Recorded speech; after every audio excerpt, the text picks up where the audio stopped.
High Commander Zorak stood on the bridge of his scout ship, his 4 eyes fixed on the main screen. His gray scales shimmered under the soft purple lighting of the Krylonian vessel. Something wasn't right. The energy readings coming from the edge of their space made no sense. Science Director Vextal, explain these readings again, Zorax ordered, his tail twitching with worry. The smaller Krylonian hurried forward, his datapad clutched in his thin fingers. Sir, we're picking up fusion energy signatures, Vextal said, his scales turning a pale blue with excitement. But they're different. The power output is massive, far beyond what should be possible for a newly discovered species. The bridge crew worked quietly at their stations, but Zorax could see their scales shifting colors with anxiety. Their race had ruled this sector of space for centuries, meeting only primitive civilizations that were centuries away from achieving spaceflight. This was different. Show me the visual feed, Zorax commanded. The main screen flickered, and then it appeared. At first, it looked like a small dot against the backdrop of stars. As the sensors focused, the image grew clearer. The object was enormous, a ship unlike anything the Krylonians had ever seen. Its hull was dark gray, almost black, with strange markings along its side. Red and white lights blinked steadily along its length. Size comparison, Zorax asked, trying to keep his voice steady.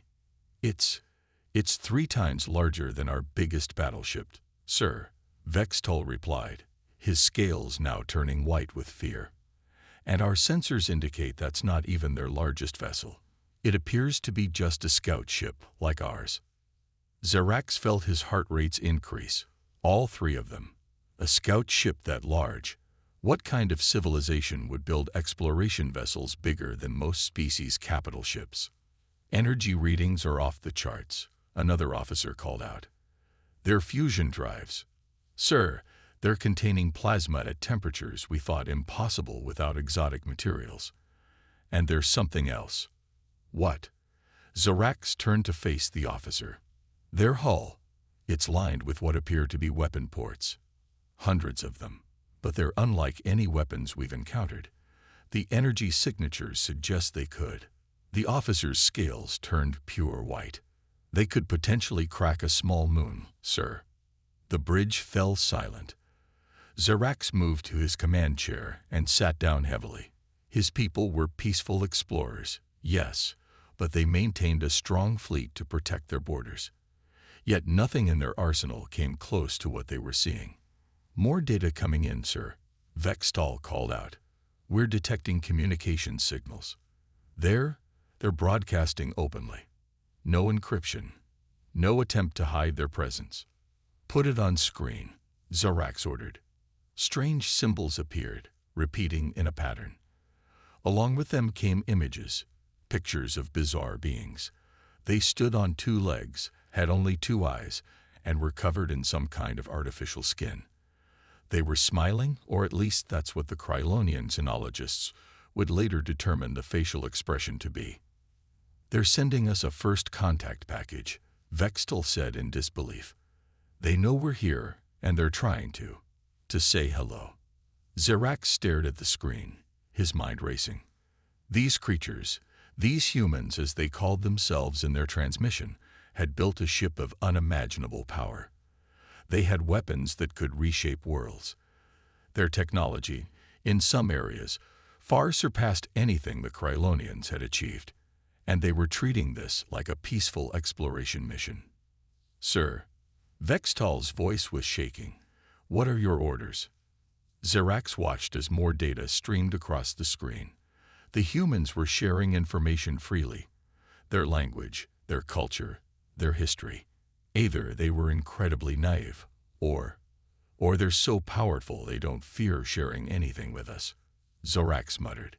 He stood up, his scales shifting to a deep green of determination. Send word to the High Council immediately. We've just encountered something unprecedented. And may the Ancient Ones help us. I don't think we're the most advanced civilization in this sector anymore. As the message was sent, the human ship continued its approach, its massive form growing larger on their screen.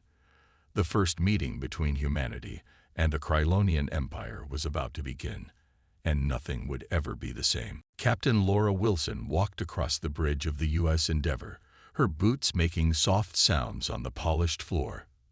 The massive view screen in front of her showed a group of smaller ships, their hulls shimmering with an odd metallic purple color.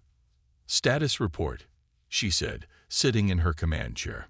The bridge crew worked at their stations, the soft beeping of computers filling the air. "The alien vessels are holding position, Captain," said Officer Anna Brown from her tactical station. "Their weapons aren't powered up, but their shields are at maximum. They seem scared." Laura nodded, watching the alien ships. The Endeavour was huge. Humanity had learned early in their space exploration that bigger ships survived better. They could carry more supplies, better shields, and stronger engines. But now, looking at the tiny alien vessels, Laura realized how threatening their ship must appear. "Any response to our greeting message?"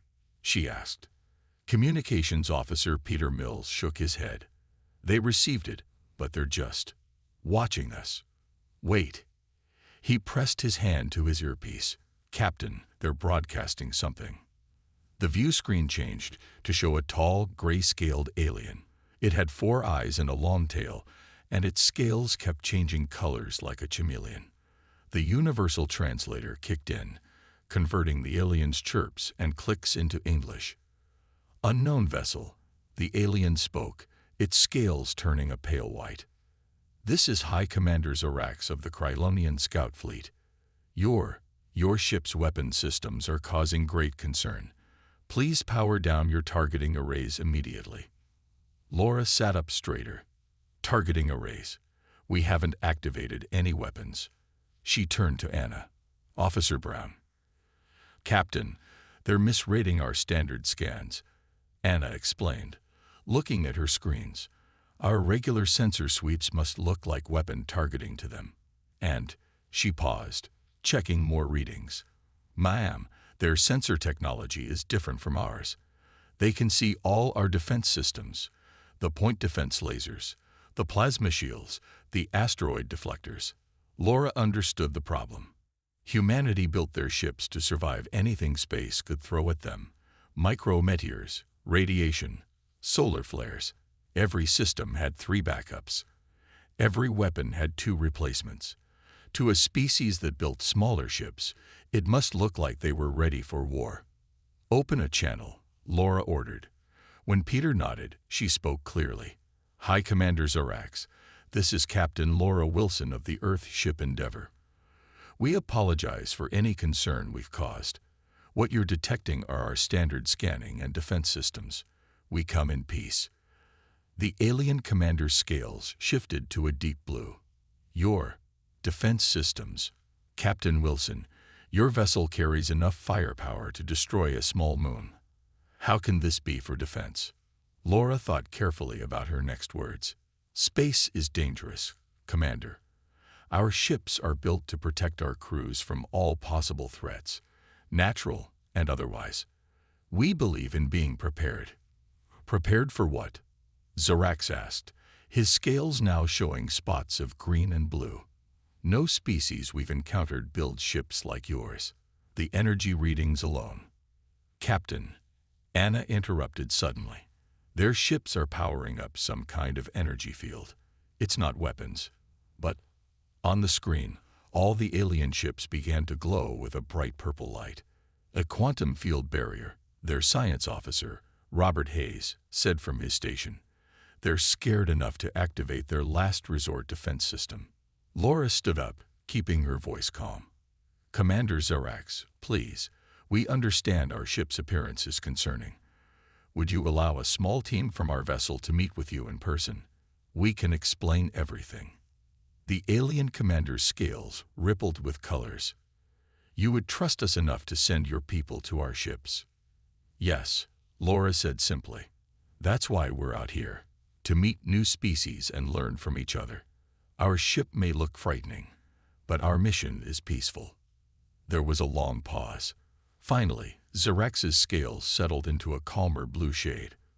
Perhaps we have reacted too quickly," Your offer is interesting. But first, could you please adjust your scanning frequencies?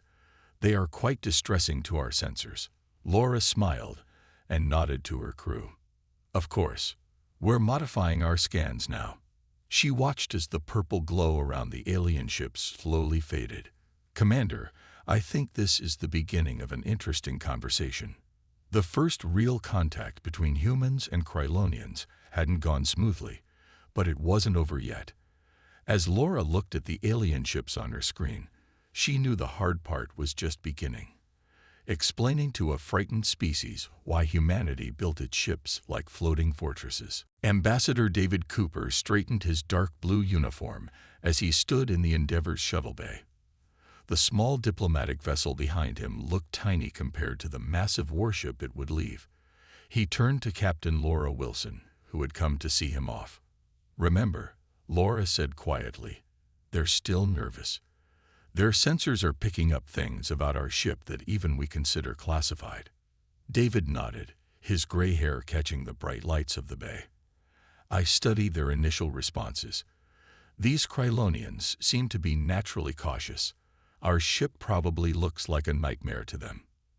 The shuttle crew finished their preparations. Lieutenant Kate Roberts, the pilot, gave them a thumbs up. It was time to go. Good luck, Ambassador, Laura said, stepping back. David boarded the shuttle with his small team. As they launched from the Endeavour, he got his first real look at their ship from the outside. Even he had to admit it was intimidating. The massive black hull bristling with sensor arrays and defense systems, the huge engine ports glowing with barely contained fusion fire. Sir, Kate called from the pilot's seat, the Krylonian ship is sending us docking instructions. The alien vessel grew larger in their view. It was beautiful in its own way. Sleek purple metal that seemed to flow like water, with lights that pulsed in patterns David guessed were some form of communication. Inside the Krylonian ship, the air was warm and humid. David and his team were led to a large room, where High Commander Zarax waited with his officers. The alien scales shifted through various colors as the humans entered. Ambassador Cooper, Zarax said through their translators, "Welcome aboard the Sunfire Dawn." His scales turned a deep blue. "Though I must admit, we are troubled." "Troubled?" David asked, keeping his voice gentle. "Please, tell me your concerns." "Your ship," one of the other aliens spoke up. Science Director Vextal, David remembered from the briefing. "We've analyzed its capabilities. The power output alone is beyond anything we've seen. The weapon systems, defense systems," David corrected politely.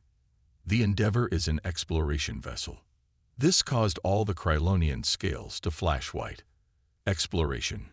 Zarax asked. "Ambassador, your exploration vessel carries enough firepower to destroy a small fleet. The armor plating alone could withstand impacts that would shatter our strongest battleships." David took a deep breath. He needed to make them understand. "May I ask, how many ships has your species lost to space itself? Not to combat, but to the dangers of deep space." The aliens looked at each other. "Very few," Vextal replied. "Our ships are well protected against normal space hazards. In humanity's first 20 years of space exploration, we lost 15 ships and their crews," David said quietly. "Not to war, not to aliens, to micrometeors, to radiation, to equipment failure, to the simple, endless dangers of space." The Krylonian scales shifted to a new color, a deep purple that David hadn't seen before. "When we build ships now," David continued, "we build them to survive anything. Those weapon ports you see, most are point defense systems to destroy incoming debris. The massive power core, it runs our radiation shields at full power all the time. The thick armor, it's because we learned the hard way what happens when a ship's hull fails in deep space." But Zarax's scales rippled with confusion. "The size of the ship alone means we can carry enough backup systems and supplies to survive anything," David explained. "Every critical system has at least 3 backups. We carry enough supplies to last years if needed. The ship isn't built for war, Commander. It's built because we refuse to lose any more crews to the dangers of space." The room fell silent. The Krylonian scales slowly shifted through various colors as they processed this information. Finally, Vextal spoke. "You built it so strong because you're afraid of space itself." David smiled gently. "Not afraid. Respectful. Space is the most dangerous environment humanity has ever faced. We respect that danger enough to prepare for it. The Endeavor isn't a warship. It's a fortress to protect its crew while they explore the unknown." Zerax's scales settled into a calmer blue shade. Perhaps we have much to learn from each other, Ambassador. Your approach to space travel is very different from ours." "That's why we're here," David said warmly. "To learn from each other, to share our different ways of solving the same problems." He paused. "Would you like to hear more about how we developed our ships? And perhaps you could tell us how your species approaches space travel." The tension in the room began to fade. As David sat down with the Krylonian leaders, he knew they had passed the first real hurdle. Now they could begin the real work of understanding each other. Lieutenant Emily Martinez sat in the Endeavor's science lab, staring at her screens with growing excitement. After 3 days of studying the Krylonian biological data they had shared, she finally understood something important about their new alien friends. "Computer, call Captain Wilson," she said quickly. "This is urgent." A few minutes later, Captain Laura Wilson walked into the lab, followed by Ambassador David Cooper. They both looked tired after days of careful negotiations with the nervous aliens.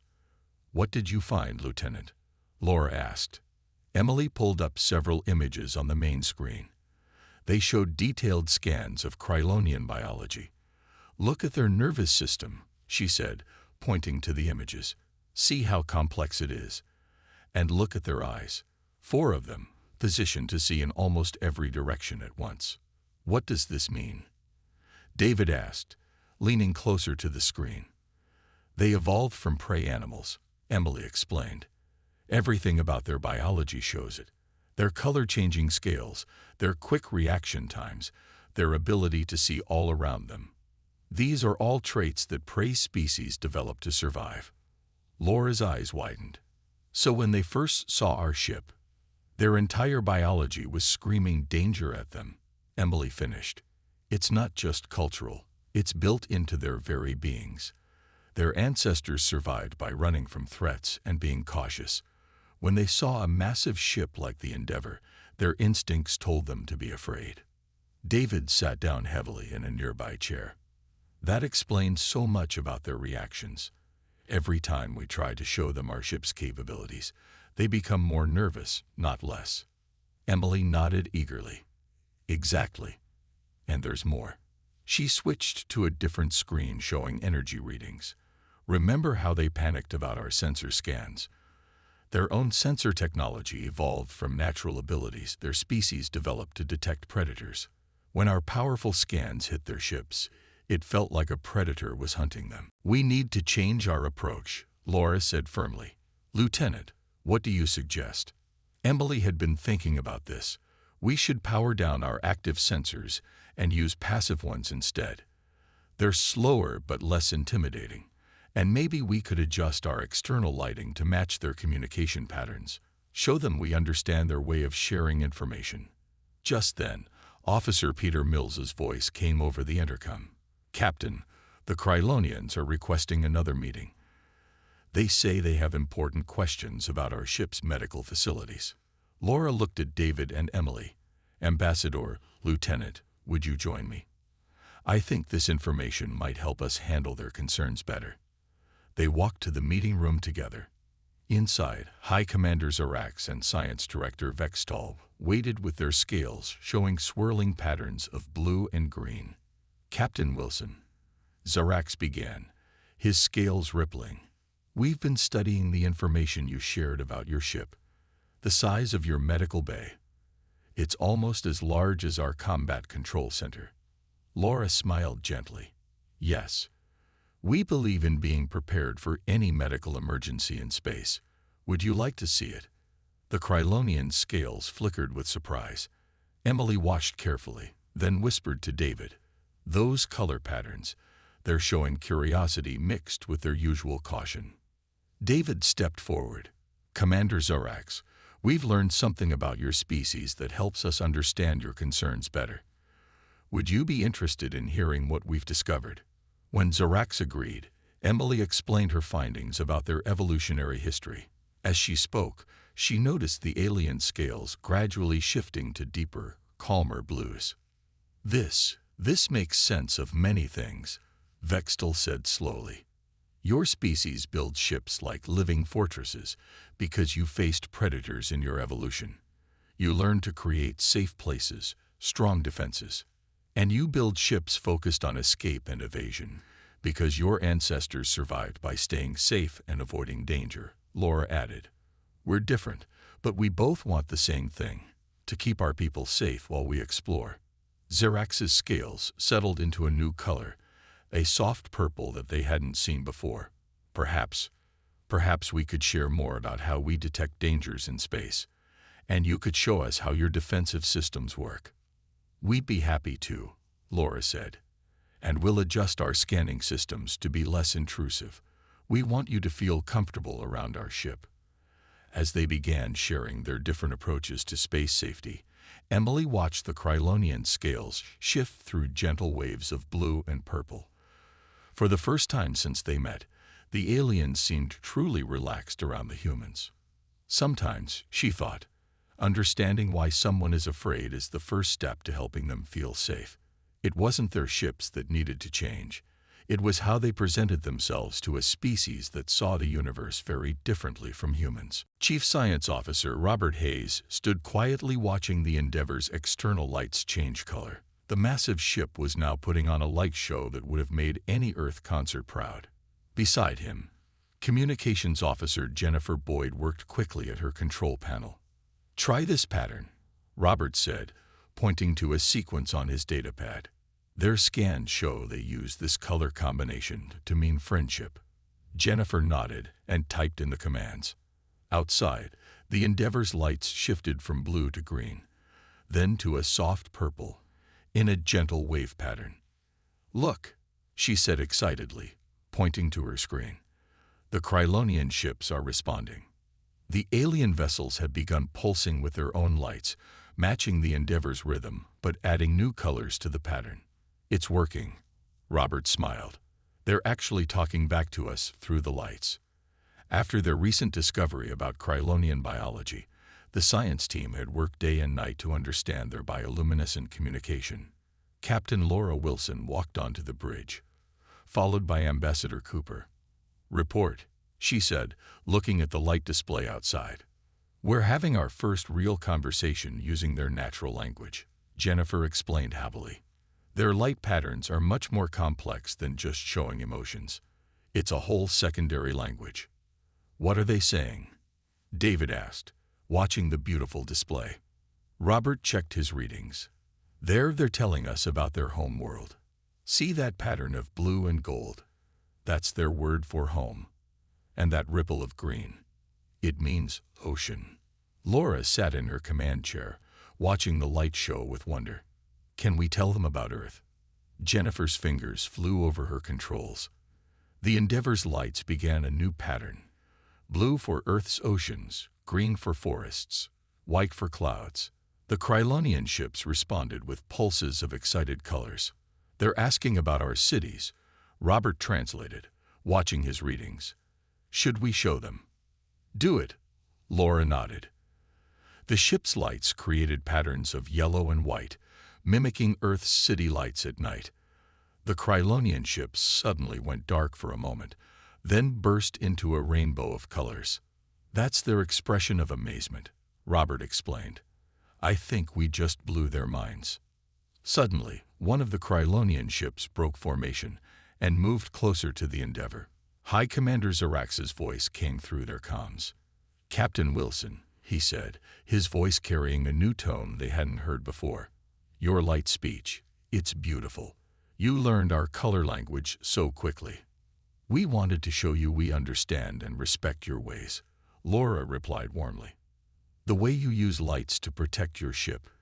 Zarex continued.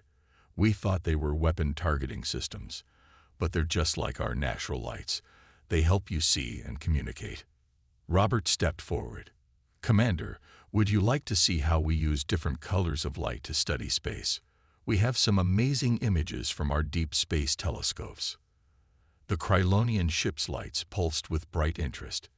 Yes, please show us. For the next hour, the Endeavour projected images of colorful nebulae, star clusters, and galaxies.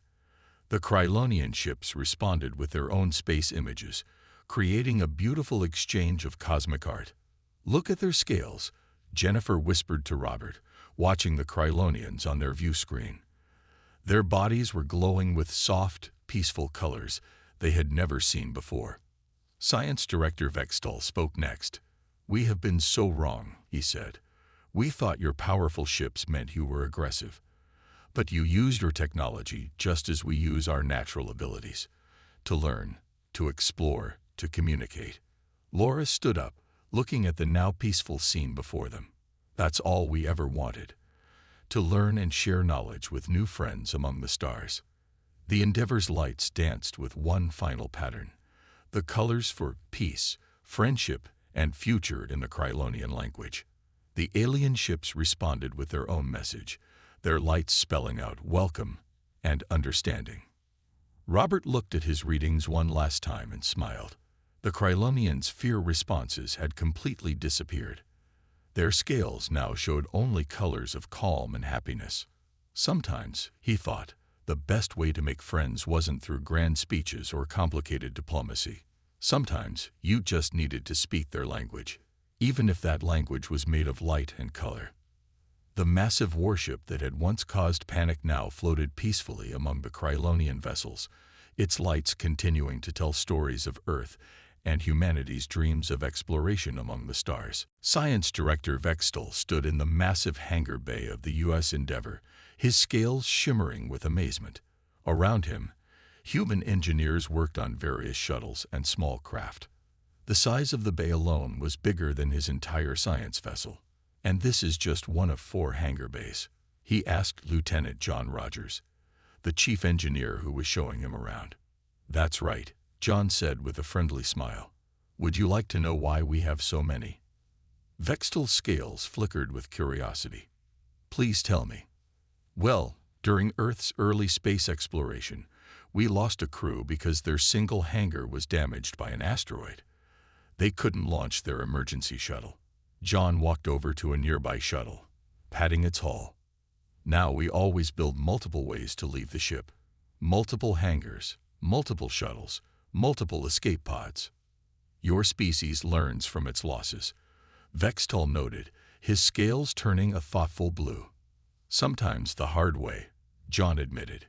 Come on, let me show you our engine room. As they walked through the massive corridors, Vextal saw more examples of human engineering. Every important system had backups. Every door had manual controls. Every section could be sealed off in emergencies. The engine room was enormous. The fusion reactors glowed with contained power, while engineers moved about their work with practiced ease. Vextal's scales rippled with surprise when he saw the size of the backup generators. Your backup power systems, they're as powerful as our main reactors, he said. Because you never know when you'll need full power, John explained. Space doesn't care if your main reactor is damaged. A solar storm is just as dangerous whether you're running on primary or backup power. Vextal moved closer to a control panel, studying its design.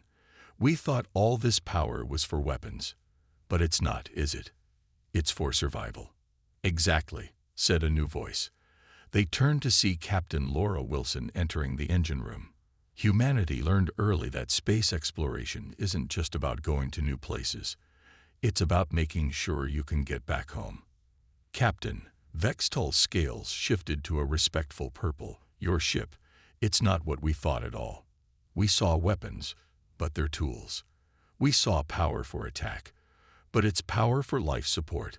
We saw size for intimidation, but it's size for safety. Laura nodded. Would you like to see our historical records? The ships that taught us these lessons. In the ship's library, they showed Vextal videos of Earth's early space disasters. The tiny capsules that failed, the shuttles that couldn't return, the stations that lost power. With each video, the Krylonian scientists' scales shifted through shades of understanding. "This is why you build such strong ships," he said finally. "Not because you want to fight, but because you've seen what happens when ships are too weak. Space is the real enemy," Laura explained. "Cold, radiation, distance, time. These are what we build our ships to fight against, not other species." Vextal turned to face them fully, his scales now glowing with a deep, steady blue of certainty. "We must share this with our council. Our people need to understand that size and power don't always mean threat. Sometimes they mean wisdom. Wisdom earned through loss," John added quietly. "Your species builds great ships because you respect space itself," Vextal said. "We build quick, agile ships because we evolved running from danger. But perhaps we could learn from each other." Laura smiled. "What do you have in mind?" "Our shield technology is very advanced. We had to protect ourselves from predators. But your power systems, your backup methods." Vextal's scales flickered with excitement. "Together, we could build ships that are both safe and strong." "A partnership?" Laura asked. "Yes," Vextal's scales glowed brightly. "Your engineers could help us build better survival systems. Our scientists could help you improve your shields. We could create ships that take the best from both our species." As they discussed the possibilities, more Krylonian scientists arrived to tour the Endeavor.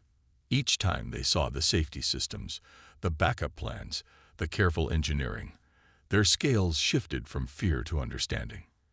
The massive human warship that had once terrified them now represented something else, a testament to survival, to learning from mistakes, to refusing to let the dangers of space claim any more lives. And perhaps, Vextal thought as he watched humans and Krylonians working together, that was the most important discovery of all. Commander Stephen Mitchell stood in the Endeavor's shuttle bay, looking at the small delegation team he would lead to the Krylonian capital ship. After 2 weeks of careful talks, both sides had agreed to a formal face-to-face meeting with their full crews. "Remember," he told his team, "we're making history today. First official diplomatic meeting between humans and Krylonians." Officer Sarah Wilson checked her tablet one last time. "The cultural guides are loaded, sir. All the color meanings, all their customs." "Good," Stephen nodded. "No mistakes today." The shuttle launched smoothly from the Endeavor. As they flew toward the Krylonian ship, Stephen watched the massive human vessel shrink behind them. From this distance, he had to admit it looked intimidating. All dark metal and powerful engines. No wonder the Krylonians had been scared at first. The Krylonian ship's docking bay was smaller than the Endeavor's, but it was beautiful. The walls seemed to flow like water, with soft lights pulsing in welcome patterns they now understood meant peace and friendship. High Commander Zorax waited for them, his scales glowing a warm blue. Behind him stood rows of Krylonian crew members, their scales showing mixed colors of excitement and lingering nervousness. "Commander Mitchell," Zorax said warmly through their translators. "Welcome to the Star Seeker." Stephen smiled and answered with a careful pattern of hand signals they had learned, simple movements that matched Krylonian color patterns for greeting and respect. The gathered crew's scales flickered with surprise and pleasure. "You learned our ways well," Zorax said, clearly impressed. "Just as you learned to understand our ships," Stephen replied. "Shall we begin?" The meeting room was filled with both humans and Krylonians. On large screens, crews from both ships watched. This wasn't just a diplomatic meeting. It was a chance for everyone to see each other as people, not threats. "Let me introduce our chief engineer," Zorax said, as a young Krylonian stepped forward. "She has an idea to share." The engineer, her scales shimmering with nervous excitement, pulled up a diagram on the main screen. It showed a new kind of ship, one that combined human and Krylonian technology. We call it the Bridge class, she explained. Human power systems and backup designs, but with our shield technology and sensor arrays. A ship that represents both our species working together. Stephen looked at the design with interest. It was smaller than the Endeavour, but larger than Krylonian ships. Its lines were smooth like Krylonian vessels, but it had the solid strength of human engineering. The first one will be called Unity, Zarax added. If you agree, we would like to build it together. Stephen smiled. I think that's a wonderful idea. But first, he pulled out a small device and pressed a button. Outside the windows, the Endeavour's lights began to dance in complex patterns, telling the story of humanity's journey to the stars in Krylonian light speech. The alien crew watched in amazement. We learned your language of light, Stephen said. Now let us tell you our story properly, in your way. For the next hour, the Endeavour's lights painted pictures in the darkness of space. Tales of Earth's first steps into space, their losses, their victories, their dreams of meeting new friends among the stars. When it was done, Zarax's scales were glowing with a deep, peaceful purple. Now we truly understand, he said. Your great ships aren't weapons of war. They're stories of survival, of learning, of hoping. And now they're bridges between our peoples, Stephen added. The meeting ended with an agreement to build the Unity together. But more importantly, it ended with understanding. The humans gave the Krylonians copies of their safety protocols, their backup systems designs, their survival strategies. The Krylonians shared their shield technology, their sensor designs, their ways of reading space itself. As Stephen prepared to return to the Endeavour, Zarax stopped him. You know, the alien commander said, his scales showing amused colors. When we first saw your ship, we thought it was the most frightening thing we'd ever seen. And now? Stephen asked. Now we see it differently. It's not a warship that brings panic. It's a testament to survival, to learning from mistakes, to protecting life. Zarax's scales rippled with friendly colors. Perhaps that's what first contact is really about, learning to see past our fears to find friendship. Stephen looked out at the Endeavour, its lights still dancing with Krylonian patterns. I couldn't agree more, Commander. I couldn't agree more. Together, they watched their crews mingling, sharing stories, learning from each other. The panic of first contact had become the foundation of understanding, and somewhere in the future, a new ship called Unity waited to be built, a bridge between two species who had learned to see past their fears to find friendship among the stars.